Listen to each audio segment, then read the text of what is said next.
Boa tarde, pessoal. Estou aqui então com a doutora Alexandra, minha colega, minha amiga. A gente se conhece já faz um bom tempo, né? Ali desde a residência lá na Umbra. No mínimo uns 6 anos. No mínimo, né? Então, a doutora Alexandra, pessoal, para quem não sabe, ela é veterinária e ela é proprietária aqui da clínica Faro de Vida, em Novo Hamburgo. É uma clínica que já tem há quantos anos aqui, Ali? Hoje não, esse ano fazem 6 anos. 6 anos a clínica. E ela tem sido referência, então, no diagnóstico de leishmaniose. Muita gente não sabe o que é leishmaniose.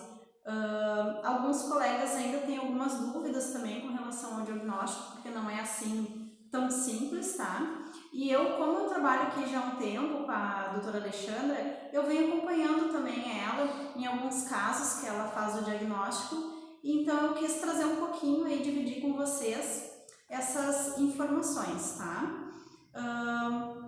Então tá, vamos começar, pessoal, para vocês entenderem um pouquinho mais.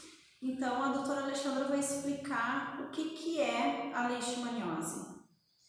Então, pessoal, a leishmaniose ela é uma doença muito grave, né? Uma doença multissistêmica, então ela pode afetar diversos órgãos, diversos sistemas do animal, e ela é transmitida pela picada de um mosquito, mas não é esse mosquito comum que a gente tem em casa, né? O pernilongo, aquele pretinho mesmo da dengue, né? É outro tipo de mosquito. A gente chama ele de mosquito palha, ele é um flebótomo, na verdade. A diferença do mosquito comum é que ele não se reproduz na água, ele se reproduz em matéria orgânica, né? Então em folhas, em decomposição, tem bastante em locais que tem mato em volta, vegetação, enfim. Então é transmitido através da picada desse flebótomo, né? Ela é considerada então uma zoonose, né, que a doutora Jordana já havia comentado antes, que o que é? É uma doença que pode ser transmitida para nós também, tá? Não através do contato direto com o animal doente, isso tem que ficar bem claro. Então, se a gente tem um animalzinho, um cachorrinho que tem a leishmaniose, ela não vai ser transmitida pelo nosso contato com ele, mas sim pela picada desse mosquito. Então, se o mosquito pica o cachorro doente e pica a gente, ele pode transmitir. E me diz uma coisa, tem algumas regiões que têm uma maior incidência de leishmaniose que a gente tem visto aqui atualmente, né? Sim. Que nem, por exemplo, eu trabalho em São Leopoldo e trabalho em Hamburgo, mas eu tenho notado, claro, como aqui, né, particularmente tem sido referência clínica de vocês aqui, tanto que a doutora Alexandra às vezes tem recebido até casos de colegas para que ela faça o diagnóstico. Quais regiões que poderia dizer assim que a gente tem uma incidência maior neste momento? Olha, no Rio Grande do Sul, né, região de litoral, é uma região considerada endêmica, né? Então, todo o litoral, toda a praia. Regiões de fronteira também, são regiões consideradas já endêmicas.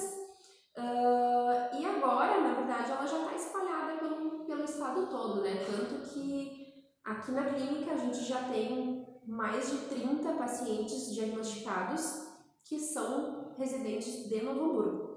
Região em volta também, Dois Irmãos, Estância Velha também tem, São Leopoldo também tem, então, na verdade, já é uma doença que está espalhada por todo o estado, todo o país, né? Por isso que é muito importante esse assunto aí que eu tô trazendo para vocês, tá? E pensando assim num animalzinho que pode ter leishmaniose, cães, gatos também podem ter? Também podem, mas é mais raro, tá? Gatos também podem desenvolver, mas é mais difícil, sendo mais comum mesmo em cães. Certo. E assim, quando tu pensaria em leishmaniose na parte clínica? Eu atendi um animal e tô suspeitando que ele tem leishmaniose. Pois é, na verdade, esse é a grande questão assim, da leishmaniose, porque a gente diz que ela é uma doença muito mascarada, porque ela pode parecer com várias outras coisas mais comuns da rotina, né? E na verdade tem uma leishmaniose escondida ali. Então, pacientes que têm problemas de pele crônicos, que não melhoram com tratamentos convencionais, feridas, principalmente em torno dos olhos, na ponta das orelhas e no focinho. Pacientes que estão com perda de peso, febre de origem indeterminada, crescimento exagerado das unhas, apesar do pessoal ouvir muito isso, não é um sintoma muito comum, assim, da gente pegar na rotina. Mas pacientes, principalmente, assim, com inflamações crônicas de articulações, dor, aumento de linfonodos, que são essas ínguas que a gente tem no pescoço, embaixo do braço, né? Eles também têm, então o aumento desse linfonodo é uma característica bem comum. E, enfim, os sintomas são inúmeros, né? Problemas oculares também podem ser, as próprias doenças sistêmicas, assim, que nem insuficiência renal, insuficiência cardíaca, também pode ter leishmaniose envolvida. Então, ela é uma doença muito ampla que pode parecer com qualquer outra coisa e sempre tem que entrar como diagnóstico diferencial, assim, principalmente quando é um caso que não está resolvendo com nada, a gente tem que sempre pensar nela. Tu vê, é uma coisa assim que é bem crônico, assim, né? Às vezes o animal, ele... Sim, às vezes ele demora para diagnosticar. Isso que me chama a atenção, assim, apesar de eu não ser, né, da parte clínica, mas é muita coisa, assim, que eu observo acompanhando os atendimentos aqui na Faro de Vida. As meninas comentam muito, assim, ele já tá assim há bastante tempo. Já tratou com tudo que é coisa, não melhorou. Isso. Ou então tratou, melhorou e depois voltou de novo com sintomas, né? E aproveitando esse gancho, então, para esclarecer um pouquinho mais até para alguns colegas também, né? Como é que funciona essa questão do diagnóstico? Porque, na verdade, isso é uma coisa, assim, que não é tão simples, né? Sim, o diagnóstico tem vários métodos, né? Então, como ela é uma doença parasitária, a gente pode fazer o diagnóstico parasitológico, que daí a gente faz um aspirado de linfonodo, uma coisa assim, e vê o parasita ali, mas os mais comuns são os testes sorológicos e o PCR, que daí são exames de sangue, né, que a gente faz. Aí cada caso a gente, dependendo, né, do que o animal está apresentando, a gente escolhe entre um ou outro, mas basicamente o diagnóstico é através do exame de sangue, né. Isso é uma coisa interessante de falar, assim, também em relação a colegas, enfim. Os próprios colegas, né, acabam negligenciando muito essa doença porque por falta de conhecimento mesmo, assim, de não saber que tá tendo caso, né, na região, mas a gente ouve falar muito, assim, que o pessoal vem e me diz que nunca ouviu falar, que não existe aqui, na verdade não é, na verdade ela é uma doença pouco diagnosticada, pouco investigada, mas a partir do momento que a gente começar a investigar, vão aparecer muitos casos por aí. Porque não é uma situação tão simples aí, tá, pessoal? E como a gente comenta que é uma zoonose, então é muito importante mesmo que se pense nisso, tá? Então, um colega que daqui a pouco tá com algum caso complicado, que está sendo difícil o diagnóstico, de repente vale a pena pensar, tá? Eu acredito também que a doutora Alexandra vai estar disponível caso alguém queira trocar alguma ideia com ela, né? Tem o Instagram da clínica que vocês podem mandar também, tem o WhatsApp e com certeza a doutora Alexandra vai tirar as dúvidas, inclusive, tá, todas as VETs aqui da clínica já estão acostumadas a atender e pensar nessa possibilidade e já sabem conduzir o caso, certo? Inclusive, tá, duas que tu falou, né, Ali, que fizeram trabalhos de conclusão de curso em cima do assunto da leishmaniose. Pacientes atendidos aqui, né? Ótimo. E pensando justamente nisso aí, tem algum caso assim que daqui a pouco te marcou mais, ou que seria talvez mais interessante tu dividir assim algumas informações sobre algum caso que tu atendeu, que tu acompanhou? Sim, um caso assim que foi um dos primeiros até que a gente diagnosticou aqui, era um caso de um Shih Tzu que tinha problema de pele, que é muito comum em Shih Tzu, né? Eles terem problemas de pele, mas o caso dele ele era muito crônico. Ele estava completamente sem pelo já, tinha lesões de pele muito feias e a gente resolveu um dia testar e ele deu positivo. E aí depois que a gente começou o tratamento, ele virou outro cachorro. O pelo cresceu, ele ficou lindo de novo, enfim. E são vários casos, né? Tem casos assim que um dia a gente descobriu por acaso numa cirurgia de um cachorro que rompeu o ligamento do joelho. Eu me lembro desse caso. E aí no dia da cirurgia a gente viu que ele estava com um aumento de linfonodos e tinha uma alteraçãozinha bem discreta no exame de sangue dele que nos acendeu uma luz e a gente pensou, não, pode ser. A gente aproveitou que ele estava anestesiado, coletou a medula óssea e deu positivo. Olha só, Então também, no caso nada a ver, que era uma cirurgia ortopédica, a gente acabou diagnosticando uma leishmaniose. Então são casos assim, bem variados, né? Pacientes que vêm só com histórico de dor indeterminada, dor articular, febre indeterminada. Então, até aquele caso clássico que vem, né, o paciente com as feridas em volta dos olhos, magros. Então, a gente sempre tem que pensar, lembrar dessa possibilidade. E com relação a uma coisa que pessoalmente me chama bastante atenção, com relação ainda ao diagnóstico, tem algum caso que poderia me dar um exemplo que foi realmente aquele caso, tipo assim, nossa, mas a clínica tá fechando e no primeiro não deu positivo, mas a gente teve que fazer outra conduta? Sim, teve um caso que era bem clássico, assim, era um cachorro que tinha sido resgatado da rua, né, e ele tava super magro, com feridas, todos os sinais típicos, assim, e a gente fez o primeiro exame e deu negativo, mas a gente ainda ficou com uma pulguinha atrás da orelha. E aí resolvemos ir mais a fundo, coletamos medula óssea dele também, que é um procedimento um pouco mais invasivo, o animal tem que ser anestesiado, enfim, mas como a nossa suspeita era muito forte, a gente fez e aí confirmou. Então tem que ir atrás, às vezes não é sempre no primeiro exame que der negativo tu já descarta, né? Não, tem que, se tu desconfia, tem que ir atrás mesmo e aprofundar até fechar ou não, né? Como dizem, a clínica é soberana, né? Desde que a gente estudava, a gente escutava isso dos professores, né? Sim. Os exames, eles são confirmativos ou complementares, né? Exato. Então tá, pra gente indo pro finalzinho aí da nossa conversa, eu sou uma tutora e meu cachorrinho deu positivo pra leixe. E agora? O que eu faço? Então, a primeira coisa, né, de imediato, assim, é aplicar ou botar no paciente um repelente. Então, tem vários produtos no mercado, né, tem algumas coleiras que são repelentes, tem produtos de uso tópico, né, umas gotinhas de pingar no pescoço que são repelentes também, que é para evitar justamente a disseminação da doença. Então, primeira coisa, quando a gente já suspeita no consultório, a gente já indica aqui utilizar um produto repelente para evitar a disseminação, né, e a transmissão da doença. Então, seria isso. Depois, existe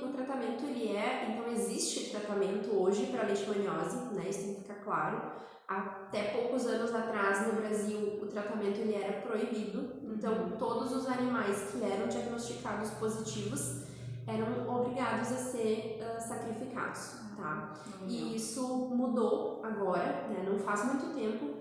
Tem uma medicação específica que se chama milteforam, que foi aprovada então no Brasil, né? E os animais positivos então devem fazer uso dessa medicação. Tem alguns outros tratamentos complementares que a gente faz, lógico, de acordo com cada caso, né? Alguns animais precisam tomar antibiótico, outros precisam tomar corticoides, enfim. Até porque os sintomas são diferentes. Exatamente. Né? Então a gente trata os sintomas e trata a doença, né? Que daí é através de medicações. Para a vida toda, né? Algumas medicações são para a vida toda, outras não. E outra coisa é que todos os pacientes positivos, então, tem que fazer exames periódicos, né? Pra gente ir acompanhando como é que tá a doença. Então, a cada 6 meses, em média, a gente repete alguns exames para ver se o animal está controlado ou não. Então, além de ser uma zoonose, a leishmaniose, ela não tem cura, é isso? Não tem cura. A partir do momento que o animal tem, ele vai ter para sempre. Vai ter para sempre. Alguns animais têm o parasita, mas não desenvolvem a doença. Né? Não desenvolvem sintomas, eles são assintomáticos. Mas... Foi o caso da cirurgia? O da cirurgia ele tinha, né? Porque ele tinha os linfonodos aumentados, assim, mas tem outros casos, por exemplo, a gente já atendeu aqui um paciente, esse mesmo. Ele deu positivo e a gente testou outros 2 cães da casa, da tutora, e que não tinham sintomas nenhum, e os outros 2 também positivaram. Sim, entendi. Então eles tinham parasita, mas eles não eram doentes. Então nesses casos o tratamento ele é um pouco diferente. Mas por isso que cada caso, né, muda. É bem Mas específico, eles né? sempre vão ter o parasita, sempre. O parasita eles não vão eliminar nunca mais. Certo. E para ter uma ideia, assim, não vou entrar muito nessa parte de custos, tá? Porque como a doutora falou, cada caso é um caso. Mas será que daria para ter uma média, assim, alguma ideia de custo para um tutor que está com um animalzinho que está com com o seu animalzinho com leishmaniose que, né, opta por fazer o tratamento, em média, assim, pra gente ter uma ideia? Então, depende muito do tamanho do animal, né? Tá. Porque a medicação essa, que é o Milteforam, ele tem várias apresentações conforme o tamanho do paciente. Não é uma medicação barata, né? Mas assim, contando tudo que vai ser feito, com exames, a medicação, né? Essas outras medicações que ele vai tomar, de início, né?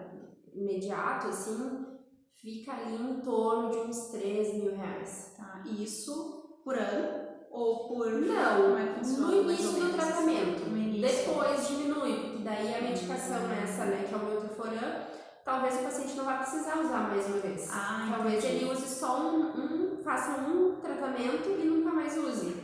Outras medicações são de uso contínuo, mas essas são mais baratas. Mas que nem tem a vacinação, né? Tem a imunoterapia que a gente faz, certo, que é com a vacina. A vacina ela acaba fazendo parte do tratamento, tem que ser aplicada a cada 6 meses e a dose da vacina a gente aplica dupla. Então, cada vez são 2 doses que são aplicadas e a vacina também, ela não é tão barata que nem as vacinas mais comuns, né? Então, assim, no início é um pouco mais custoso, certo. mas depois acaba não ficando tanto, dá pra tratar. Mas mesmo assim, é mais caro que prevenir. Ah, com certeza. né? Então, como é que daria para mim pensar numa prevenção? Eu não quero correr o risco que os meus cães lá tenham leishmaniose. O que eu faço? Sim, então tem métodos de prevenção, né? Que nem eu falei, o uso de produtos repelentes, né? As coleiras, são ótimas. Então, coleira ou os de uso tópico, os Puron, né? Então, utilizar sempre um produto que evite a picada do mosquito, além da pulga do carrapato. Então, isso é importante cuidar, né? Na hora que for comprar um produto antipulgas, escolher um que tenha proteção contra mosquito também, tá? E além do repelente, a vacina. Então, tem uma vacina contra a leishmaniose, a gente faz aqui na clínica. Ela é aplicada em 3 doses, com intervalo de 21 dias cada uma, e depois repete uma vez por ano, igual as outras. Mas a diferença das outras vacinas é que no início do protocolo a gente tem que testar o animal para leishmaniose. Entendi. Então a gente faz um exame no consultório mesmo, um testezinho rápido que se faz, para ver se o animal já não é positivo ou não, né? Dando negativo, a gente inicia o protocolo vacinal. E outra coisa importante dessa vacina é que ela não pode atrasar, nem um dia. Se atrasar, a gente perde todo. Então tem que ser exatamente nas datas corretas, né? Mas então existe essa vacina, né? Ela é muito eficaz. E fazer todo o controle ou manejo ambiental também, né? Então, que nem a gente faz controle de dentro, enfim, fazer o controle do pátio. Então, juntar, né, fezes do pátio, não deixar acumular. Se tem matéria orgânica, né, tentar evitar que fique exposta ao ar livre, enfim, fazer todo esse manejo ambiental. E com os animais é isso. Gato não tem vacina, tá? Para gato não pode vacinar. Só o uso de produto que repele mosquito, então, né? E é isso. Controle de mosquitos em casa, né? Enfim, com os aparelhos. Então. E tu saberia me dizer, com relação aos humanos, né?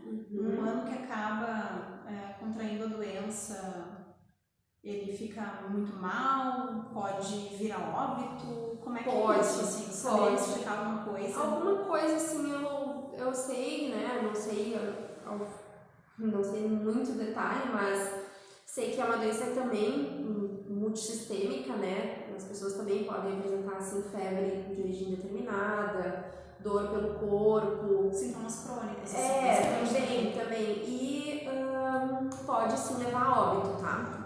A gente teve casos recentes de pessoas que acabaram morrendo por causa da leishmaniose, porque é uma coisa nova também para os médicos, né? Pra gente é difícil de diagnosticar, para os médicos acaba sendo, não é muito rotina deles pegar, então eles também acabam demorando no diagnóstico e isso atrapalha.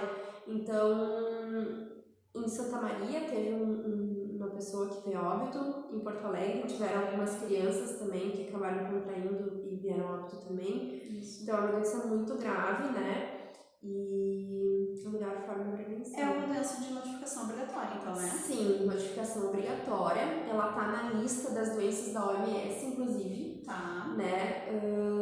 Então, todo paciente que a gente pega aqui que dá positivo, a gente é obrigado a notificar a vigilância sanitária, né?